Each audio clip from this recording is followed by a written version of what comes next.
Pozdrav dragi pitaši, evo nas na kraju još jednog tjedna, to je već treći za redom što se mučimo u ovoj našoj školi na daljinu. Naša današnja tema je i dalje elektroničko pismo, već smo napravili obradu gradiva, a danas ćemo vidjeti ono što smo kao vježbu poslije, malo ćemo proanalizirati i još potaknuti one koji se nisu javili, koji mi nisu poslali elektroničko pismo, da mi pošalju. Imamo novost, čujete glazbu u pozadini, podlozi. Ja više ne mogu bez glazbe držati, tako da eto, za ovu nastavnu jedinicu sam stavio ispod da nam malo svira Bill Evans. A ako ste zainteresirani, svakako ga malo pronjuškajte na YouTube-u. A mi je na posao. Kratko ćemo se prisjetiti o čemu smo jučer govorili. Dakle, o elektroničkom pismu kroz našu radnu bilježnicu. Otvorite se na stranici 104. Pa ćemo zajednički govoriti na pitanja. Prvi zadatak, točno netočno. Sadržajem e-pisma pokazujemo odnos prema osobi koje pišemo. Svakako. U e-pismu ne treba poštovati pravopisno pravila. Treba. U e-pismu potrebno je pridržavati se internetskog bontona. Dakle, ne pisati sva velika slova, to je vikanje, to ćemo izbjegavati. Dijelovi elektroničkog pisma su, sjetite se od jučer, uglavnom ste mi kod slanja vaših elektroničkih poruka sve poštivali, dakle imali ste i ovaj početni pozdrav, to jest obraćanje, zatim imali ste taj glavni dio i na kraju ste imali pozdrav i potpis. To svakako mora imati svako elektroničko pismo, ako želimo biti pristojni, ako želimo pisati pismo kako treba. Treći zadatak ćete riješiti danas malo kasnije. Dakle, ovo nazovi elektroničko pismo koje je Koko poslao Marijani s dosta grešaka. Prepisat ćete tako da poštujete pravopisna pravila. A četvrti zadatak smo rješavali jučer, rješavat ćemo i danas, dalje ćemo biti u komunikaciji. I ja sam vaša pisma koja ste mi slali, elektroničku poštu, prebacio Word dokument da bi vam sačuvao vašu anonimnost. I dakle, kopirao sam ono što ste mi slali, doslovno, onako kako ste pisali, znači predmet, sve što je bilo u elektroničkom pismu, jedno sam mijenjao vaše ime i prezime, stavio sam, ne znam, Marko Marković i Ivana Ivanović. Pa ćemo malo samo proanalizirati kako ste pisali u elektroničku poštu. Ovdje je predmet napisan, međutim, o škola na daljinu baš nije pravopisno i gramatički ispravno. O školi na daljinu. Škola na daljinu mi je vrlo zanimljivo, nisam si uopće mogao zamisliti da će se tako što dogoditi. Dobro se snalazim u njoj. Ovdje bi trebalo biti, dakle, razmak nakon zareza. Rješavam, dakle, ovo je polovično napisana riječ, redovito zadaću, malo se igram, dosta je zarez, tamo, neću baš sve sad ispravljati, ali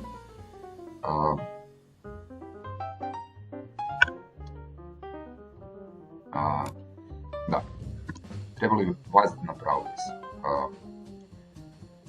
Nemojte počinjati rečenicu veznikom, to bi trebalo izbjegavati.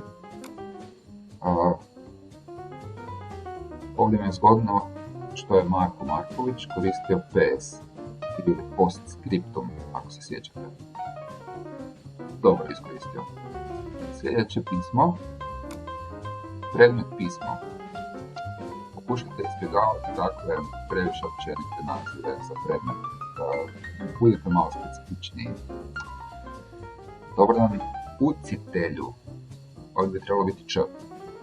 Ovdje bi trebalo stisnuti enter, dakle trebalo bi ići u novi redak gdje treba odvojiti obraćanje, pa onda glavni dio i onda onaj pozdrav za kraj potpis. To sve treba odvajati.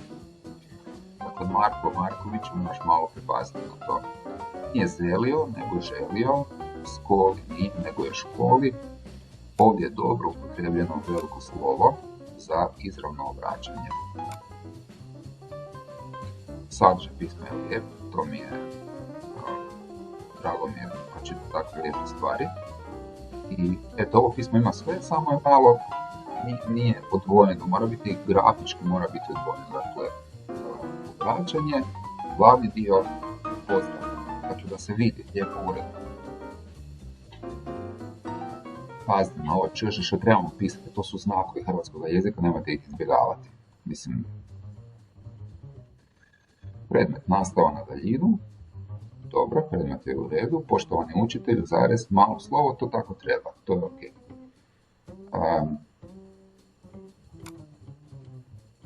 Opet vas je dobro upotrijebljeno, sve više naučim, brzo shvatim gradivo, što smo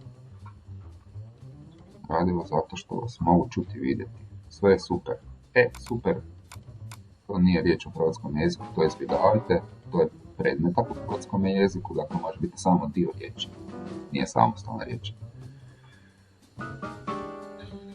I sve ostalo je u redu. Male pravopisne greškice. Predmet je pismo, možda malo opet preopćenito, ali imamo ovo obraćanje, imamo pozdrav, međutim tu nam fali potpis. Morate biti potpisani, bez obzira što ja vidim tko mi šalje, svejedno pristane napisati ispod još i ime i prezime. Da, ovako je manje više pravopisno točno.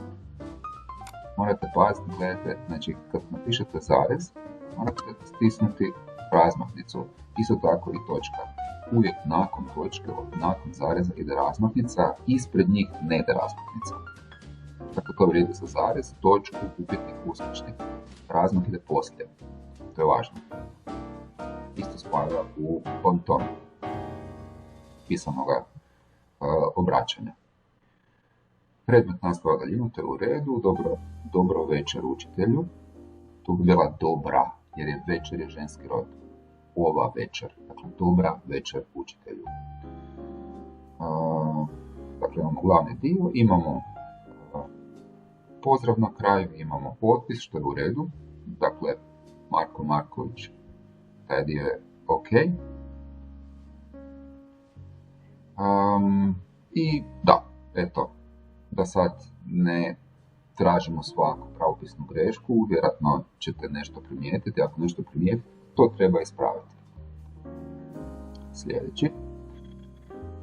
Predmet škola na daljinu, poštovani učitelju, dobio sam veliko slovo za učitelju, to je u redu. Međutim, morate biti svjesni toga kad se nekome tako obratite, onda mu pokazujete vrlo veliko poštovanje. Obično, ja bih vam preporučio da kad se mene obraćate i svojim učiteljima, da ne koristite to veliko kod učitelju. To je recimo primjerenije kad se, recimo evo u biblijskim tekstovima, kad se netko obraća Bogu, to jest Isusu, onda piše učitelju velikim slovom. To je iz strahopoštovanja. Dakle, ja sam ipak malo, kako bih rekao, niže rangiran. Dakle, lijepo je to napisati ovako velikim slovom, međutim to nije potrebno. Ali čak i nije toliko pravopisna pogrešno. Ali ne bih, dakle, nemojte mi se s velikim U obraćati. Ovo je ok. Nesto, dakle nešto. Ne mogu bi se trebalo pisati odvojeno, naravno. Na kraju srdačen trebalo bi odvojiti. Srdačan, to je vjerojatno zatipak, dakle malo krivo.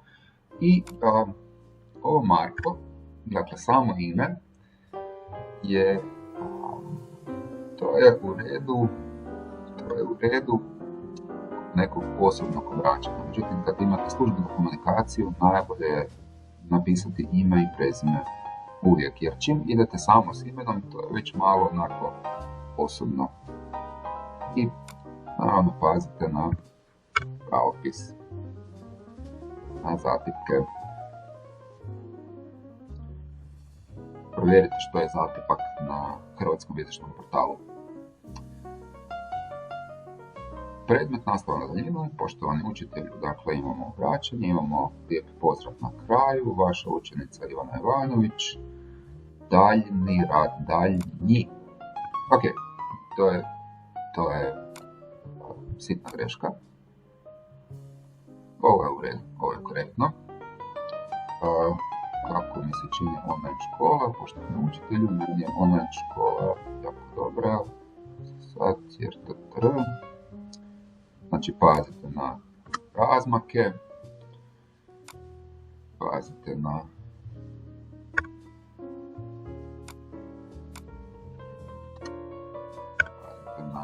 pravopis. I ovo je u redu. Ovo je u redu.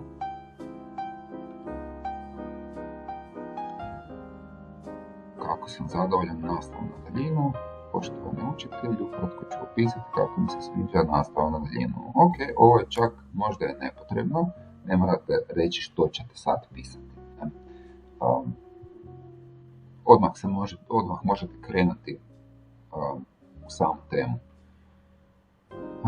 Bili ste razočarani, naravno svi smo bili razočarani i svi smo bili pod stresom, to se slažem, ali došlo na svoje mjesto, to mi je drago. Hvala što ti se sviđa, baš lijepo. Dakle, kao da sam na nastavi u školi, ja se uopće tako ne osjećam, ja razgovaram s računalom, gledam ovdje tu ovu kameru, ovdje mi je upaljeno svjetlo da znam da mi kamera radi i uopće se ne osjećam kao da sam na nastavi. To mi je užasno, ali dobro. Eto, sve je lijepo napisano, potpisano onako kako treba i to je to. Ja sam odabrao samo neke mailove koje ste mi slali. Nisam išao sve odabirati jer to ne bi bilo bi previše za čitanje. Međutim, niste mi svi poslali.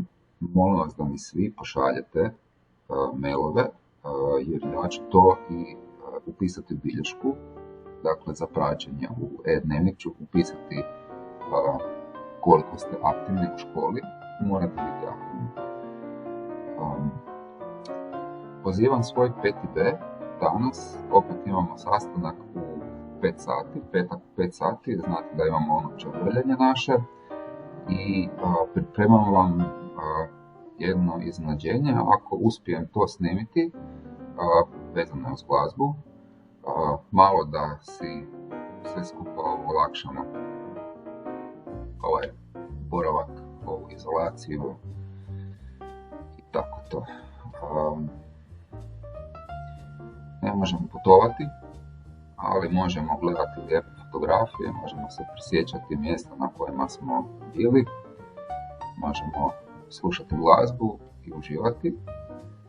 I ovaj vikend koji je pred vama, dajte si malo iskoristiti da se opustite i da dođete k sebi, da budete spremni za sljedeći tjedan, za nove izazove škole na daljinu, e-škole. Pozdrav do sljedećeg tjedna, vidimo se, čujemo se, doviđenja.